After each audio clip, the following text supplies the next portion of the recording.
यह रात बहुत ही अलग थी। सर्द हवा धीरे धीरे महल के खुले गलियारों में सरसराती हुई चल रही थी। पाटलिपुत्र के आसमान पर हल्की बदली छाई हुई थी और चांदनी जमीन पर किसी रेशमी पर्दे की तरह बिछ गई थी। चारों तरफ दियों की रोशनी में महल जगमगा रहा था, मगर उस चमक दमक के बीच हर कोई बेचैन था। महल के भीतर रानी धर्मा प्रसव पीड़ा में थीं। नर्सें और दासियां दौड़ भागकर रानी की सेवा में लगी हुई थीं। और फिर उसी चांदनी रात में रानी ने एक बालक को जन्म दिया। रानी की आंखों में नमी और हल्की सी मुस्कान थी। उसने बालक के चेहरे को देखा और धीमे से कहा, अशोक। अशोक का बचपन महल के ऊंचे दीवारों के भीतर बीता। बाहर से यह जीवन सुनहरी पालकी जैसा लगता था, मगर भीतर एक अकेलापन छुपा हुआ था। जब उसके भाई दरबार में खेलते, अशोक अक्सर बगीचे के किसी कोने में बैठा रह जाता। उसके हाथ में कोई सूखा पत्ता होता और उसकी आंखें दूर आकाश की ओर। वह देर तक बादलों को देखता और सोचता, क्या जीवन बस यही है, खेलने, लड़ने और जीतने के लिए, या कुछ और? वह बचपन से ही दूसरों से अलग था। उसकी आंखों में एक तीखापन था। जब कोई उससे बात करता तो उसके जवाबों में कभी कभी कठोरता महसूस होती, लेकिन वही कठोरता कभी जिज्ञासा में बदल जाती। गुरुजन उसे राजनीति, कूटनीति, युद्ध कला और धर्मशास्त्र पढ़ाते। कभी कभी गुरु मुस्कुराकर कहते, यह बालक राजा से ज्यादा ऋषि जैसा है। मगर दरबार में कई लोग कहते, अशोक, यह कभी राजा नहीं बन पाएगा। यह तो बहुत अलग है, बहुत कठोर है। मगर किसी को यह समझ नहीं आता था कि इस कठोरता के भीतर एक बेचैन आत्मा छिपी थी, जो हर दिन खुद से सवाल पूछती थी, जीवन का अर्थ क्या है? समय की रेत धीरे धीरे बहती रही। महल के गलियारों में अब अशोक की मौजूदगी हर किसी की नजर में आने लगी थी। वह अब किशोर नहीं रहा था। उसके कंधे पर अब तलवार का भार था। उसकी चाल में अब एक राजसी ठहराव था, लेकिन उसकी आंखों में अब भी वही पुरानी बेचैनी थी। मगध साम्राज्य के उत्तरी पश्चिमी सीमा पर स्थित तक्षशिला में विद्रोह भड़क उठा। जनता शोषण से तंग आकर उठ खड़ी हुई थी। करों की सख्ती और प्रशासन की बेरुखी ने तक्षशिला को आग में झोंक दिया था। महल में दरबार लगा। बुजुर्ग दरबारी सलाह देने लगे, युवराज सुसीमा को भेजा जाए। वह सबसे बड़ा है, सबसे योग्य है। सम्राट बिंदुसार ने सबकी बातें चुपचाप सुनी। फिर अचानक बोले, नहीं, तक्षशिला जाएगा अशोक। यह नाम सुनते ही दरबार में फुसफुसाहट शुरू हो गई। अशोक, वह तो बहुत कठोर है, प्रजा उससे डरती है। लेकिन सम्राट ने कोई सफाई नहीं दी, बस इतना कहा, तक्षशिला को अब डर ही चाहिए। अशोक को सेना सौंपी गई। उसने अपनी तलवार उठाई और बिना कोई प्रश्न किए तक्षशिला की ओर रवाना हो गया। रास्ते में उसने देखा, गांव-गांव में लोग डरे हुए थे। छोटे किसान कांपते हाथों से कर चुकाते, बच्चे भूखे पेट लेटे रहते और जवान विद्रोह के लिए इकट्ठा होते। तक्षशिला पहुंचते ही अशोक ने मोर्चा संभाला। सैनिकों के बीच घूम घूम कर उसने कहा, यह प्रजा हमारी है, इन्हें मारना अंतिम विकल्प होना चाहिए। पहले इन्हें सुनो। उसने विद्रोहियों से भी बातचीत की। अगर तुम्हें अन्याय सहना पड़ा तो बताओ, मुझे बताओ, मैं अन्याय खत्म करूंगा, लेकिन साम्राज्य की एकता टूटने नहीं दूंगा। लोग पहले डर गए, लेकिन उसकी आंखों में सच देख सके। विद्रोह दबा, लेकिन तलवार के डर से नहीं, बल्कि न्याय के भरोसे से। तक्षशिला के लोग धीरे धीरे उसे देखने लगे, एक राजा की तरह, एक सच्चे राजा की तरह। जब वह विजयी होकर पाटलिपुत्र लौटा तो दरबार की हवा बदल चुकी थी। दरबारी अब चुपचाप उसकी ओर देखते। वे जानते थे अब यह लड़का नहीं रहा। यह आदमी अब अपने साम्राज्य की हवा में अपनी गंध छोड़ चुका है। अब वह उत्तराधिकारी की दौड़ में सबसे आगे था और मगध की दीवारों के भीतर धीरे धीरे फुसफुसाहट बदलने लगी थी। यह सचमुच सिंहासन के योग्य है। समय की धारा तेज हो गई थी। महल के गलियारों में एक अजीब सी चुप्पी और हलचल एक साथ महसूस होती थी। सम्राट बिंदुसार अब वृद्ध हो चुके थे। उनका स्वास्थ्य दिन ब दिन बिगड़ता जा रहा था और जैसे जैसे उनका शरीर कमजोर पड़ रहा था, दरबार की महत्वाकांक्षाएं और तेज हो रही थीं। उनके पुत्रों के बीच सत्ता की लड़ाई खुलकर सामने आने लगी थी। दरबारियों के कानों में हर दिन नए नए नाम गूंजते। कोई कहता सिंहासन सुसीमा का अधिकार है, कोई कहता नहीं, अशोक को देखो, उसने तक्षशिला में चमत्कार किया है। महल की दीवारों के भीतर साजिशें रची जाती, रातों को फुसफुसाहटें होती, भाई भाई को देखकर मुस्कुराते, लेकिन पीठ पीछे खंजर चमक उठते। और फिर एक दिन महल में खबर गूंजी, सम्राट बिंदुसार का निधन हो गया। पाटलिपुत्र के आसमान पर जैसे धुंध छा गई, लेकिन महल के भीतर तेजी से कदमों की आहटें सुनाई देने लगीं। हर कोई जानता था अब यह सवाल नहीं कि राजा कौन बनेगा, सवाल बस यह था कि कौन सबसे पहले वार करेगा। और अशोक ने देर नहीं की, उसने अपना निर्णय पहले ही ले लिया था। सिंहासन उसका हक था। उसने अपने विरोधियों पर बिजली गिरा दी। कहा जाता है कि सत्ता की इस लड़ाई में उसने अपने कई भाइयों को रास्ते से हटा दिया। इतिहासकार इस बारे में आज भी बहस करते हैं, लेकिन दरबार में कोई कुछ कहने की हिम्मत नहीं करता था। जब लड़ाई खत्म हुई तो अशोक अकेला खड़ा था। उसके चारों ओर खून था, चुप्पी थी और उसकी आंखों में अब कोई सवाल नहीं था। वह सिंहासन तक गया, वहां बैठा और पहली बार उसने महसूस किया कि राजमुकुट कितना भारी होता है।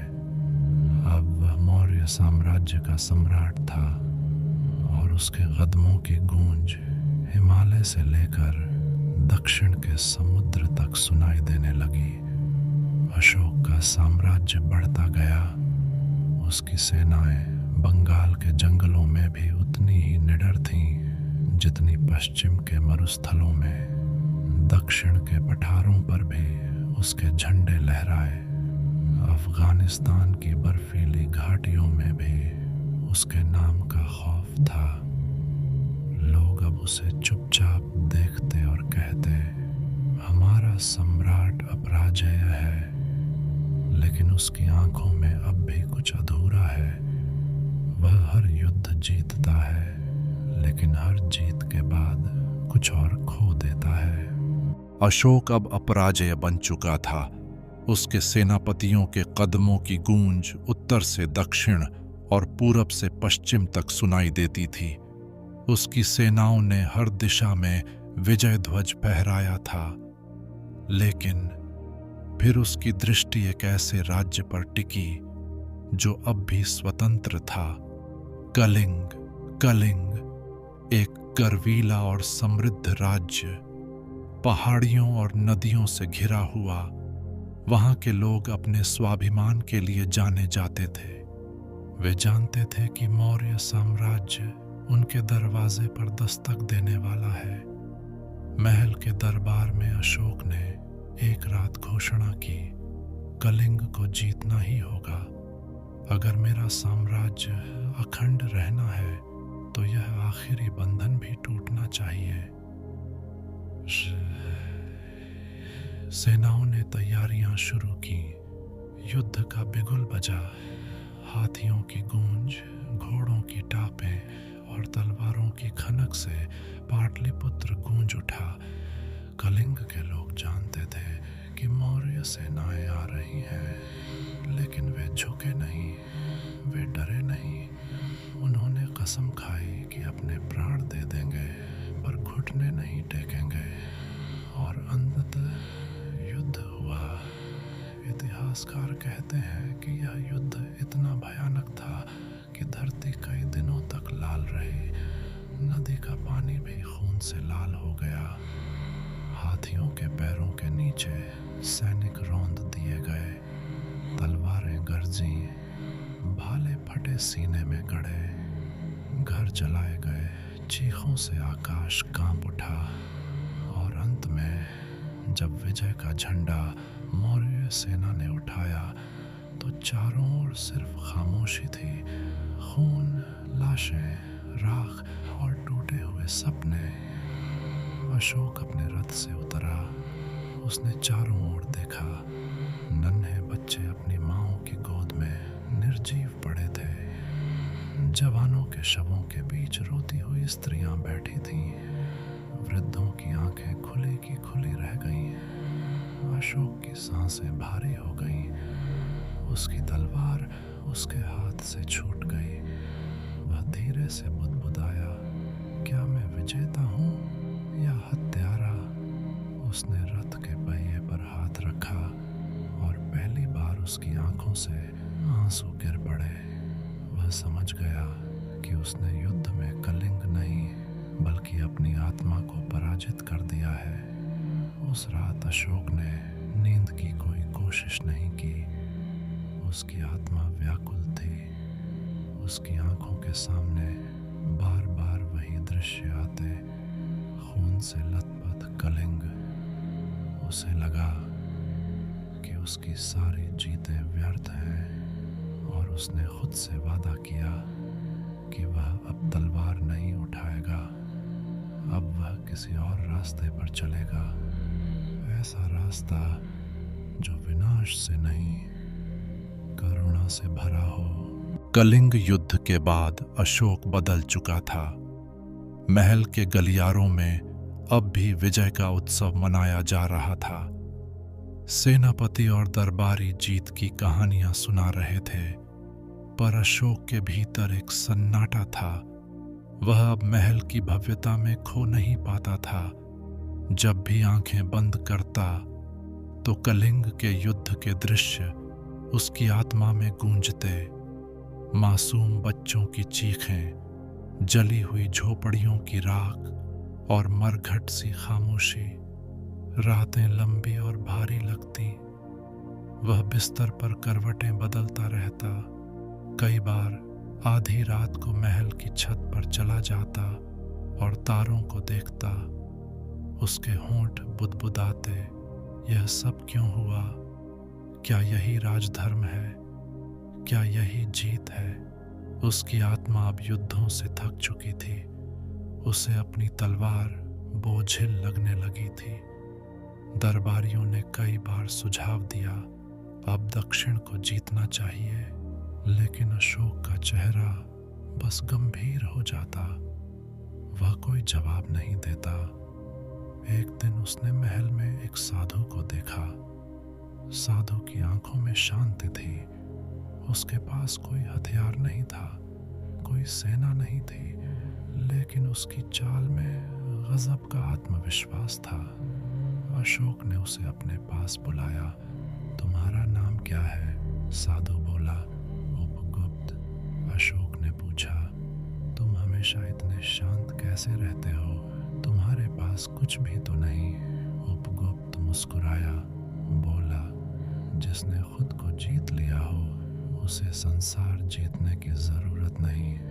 हिंसा से लोग डरते हैं, करुणा से लोग जुड़ते हैं। अशोक देर तक उसे देखता रहा और उसी क्षण उसने तय कर लिया, अब मेरी तलवार बोलेगी नहीं, अब मेरा धर्म बोलेगा।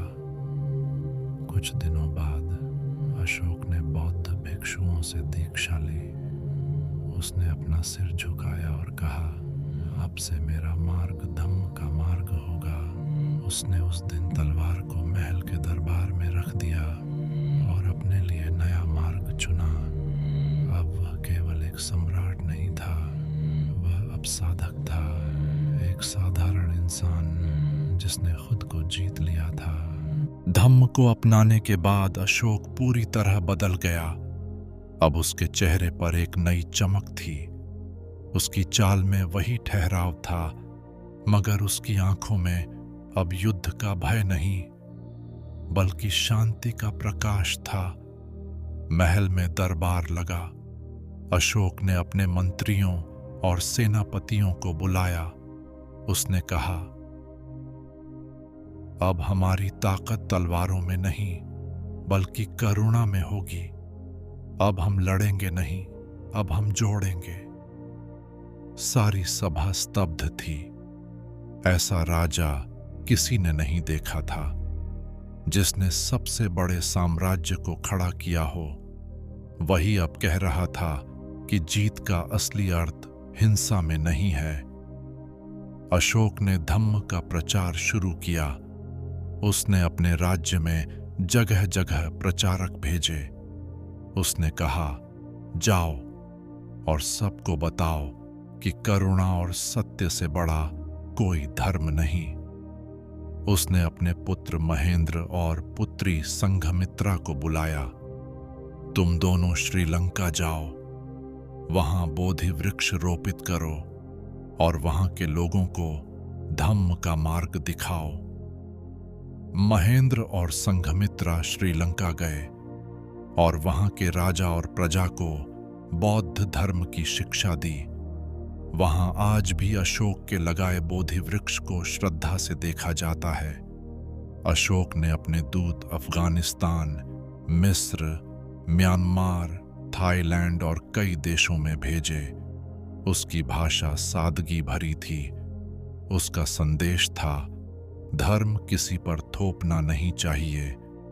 धर्म तो वह है जो लोगों के मन को जीत ले। लोग कहते थे, यह सम्राट सच में अलग है, यह राजा नहीं साधक है। अब पाटलिपुत्र के गलियारों में युद्ध की तैयारियों की आवाज नहीं आती थी। अब वहां शांति के मंत्र गूंजते थे और लोग दूर दूर से आने लगे थे, यह देखने कि कोई राजा कैसे अपना साम्राज्य छोड़कर करुणा का मार्ग चुन सकता है। अशोक का साम्राज्य अब तलवार से नहीं, बल्कि प्रेम और न्याय से बंधा था। अशोक अब अपने साम्राज्य के हर कोने में धम्म का संदेश फैलाना चाहता था, लेकिन वह जानता था कि शब्द हवा में बिखर जाते हैं, और वह चाहता था कि उसके शब्द युगों तक लोगों के दिलों में जिंदा रहें। एक दिन उसने अपने शिल्पियों और लेखकों को बुलाया। उसने कहा, मेरे शब्द पत्थर पर खुद दो, ताकि जब मैं न रहूं तब भी लोग पढ़ सकें कि करुणा और सत्य से बड़ा कोई मार्ग नहीं। और इस तरह बने अशोक के शिलालेख और स्तंभ। साम्राज्य के हर हिस्से में पत्थरों पर उसके संदेश खुदवाए गए। पहाड़ियों, हारियों, चौराहों, गांवों और नगरों में खड़े ये स्तंभ लोगों को याद दिलाते थे कि उनका सम्राट क्या चाहता है। इन पर लिखा होता था, सत्य बोलो, जीवों से प्रेम करो, हिंसा मत करो, सभी को समान समझो। लोग जब भी किसी स्तंभ के पास से गुजरते तो रुक जाते, पढ़ते और सोचते, यह सम्राट सच में अलग है। अशोक ने अपने शासन को भी बदल दिया। अब सड़कों पर वृक्ष लगाए जाने लगे, कुएं खोदे जाने लगे, यात्रियों के लिए विश्राम गृह बनवाए गए, बीमारों के लिए औषधालय खोले गए। उसने पशुओं के लिए भी कानून बनाए कि उन्हें बिना कारण मारना पाप होगा। राजमहल में अब तलवारों की खनक नहीं, बल्कि दया के बोल सुनाई देते। लोग कहते, यह वही सम्राट है जिसने कलिंग को रक्त से रंग दिया था, और वही अब अपने साम्राज्य को करुणा से सींच रहा है। उसके शासन को अब लोग डर से नहीं, बल्कि प्रेम और विश्वास से याद करते थे। पाटलिपुत्र से लेकर सुदूर गांवों तक लोग कहते, हमारा सम्राट अब हमारे दिलों पर राज करता है। अशोक का साम्राज्य अब इतिहास में सबसे बड़ा नहीं, बल्कि सबसे करुणामय साम्राज्य बन चुका था। अशोक के जीवन की संध्या अब धीरे धीरे करीब आ रही थी। उसके बाल अब सफेद हो चले थे, उसकी चाल अब धीमी हो गई थी, लेकिन उसकी आंखों में अब भी वही करुणा का प्रकाश झिलमिलाता था। वह अब महल के बजाय अक्सर साधारण कक्ष में रहता, दरबार के शोरगुल से दूर, साधुओं और भिक्षुओं के बीच। उसने राजसी वस्त्र छोड़ दिए थे। अब वह हल्के कपड़ों में, नंगे पांव गलियारों में घूमता। उसके भोजन में अब विलासिता नहीं थी, बस कुछ फल और पानी। जब लोग पूछते, महाराज आपने राज सुख त्याग क्यों दिया, वह हल्की मुस्कान के साथ कहते, सच्चा सुख सेवा में है। उसकी अंतिम रात भी बहुत शांत थी। चांदनी महल की दीवारों पर उतर रही थी। वह अपनी शैया पर लेटा हुआ था। उसके चारों ओर उसके कुछ मंत्री और भिक्षु खड़े थे। उसने धीमे स्वर में कहा, मैं अब जा रहा हूँ, लेकिन मेरी आत्मा यहीं रहेगी। यह स्तंभ, यह शिलालेख, यह वृक्ष, ये सब मेरी सांसों की तरह जीवित रहेंगे। उसने अपने पुत्र महेंद्र की ओर देखा और कहा, याद रखना, सबसे बड़ा सम्राट वही है जो अपनी आत्मा को जीत ले। उसकी आंखें धीरे धीरे बंद हो गईं, उसकी सांसें रुक गईं और पूरा महल गहरे सन्नाटे में डूब गया। लेकिन अशोक कहीं नहीं गया। वह हर उस पत्थर पर जिंदा रह गया जिस पर उसके शब्द खुदे थे। वह हर उस वृक्ष में जिंदा रह गया जो उसने लगवाया था। वह हर उस इंसान के दिल में जिंदा रह गया जिसने उसकी करुणा को महसूस किया। आज भी जब हम अपने तिरंगे के बीच में घूमता हुआ धर्म चक्र देखते हैं, तो वह हमें याद दिलाता है कि करुणा और शांति से बड़ा कोई धर्म नहीं। अशोक की कहानी हमें यही सिखाती है, सबसे बड़ा विजेता वही है जो अपनी आत्मा को जीत ले। अशोक की कहानी हमें यही सिखाती है, सबसे बड़ा विजेता वही है जो अपनी आत्मा को जीत ले, जो दूसरों के दुख को अपना समझ ले और जो सत्ता का उपयोग सेवा के लिए करे। हम सब के भीतर भी एक अशोक छुपा है जो कभी कठोर बन जाता है और कभी करुणामय। शायद हमें भी अपने जीवन में कभी न कभी अपनी आत्मा से वही सवाल पूछना चाहिए, क्या मैं वास्तव में विजेता हूं? अगर आपको यह कहानी पसंद आई हो तो कृपया इस वीडियो को लाइक करें, हमारे चैनल को सब्सक्राइब करें और इसे अपने दोस्तों और परिवार के साथ शेयर करें। मिलते हैं अगली कहानी में। तब तक के लिए शुभ रात्रि, मीठे सपने हैं।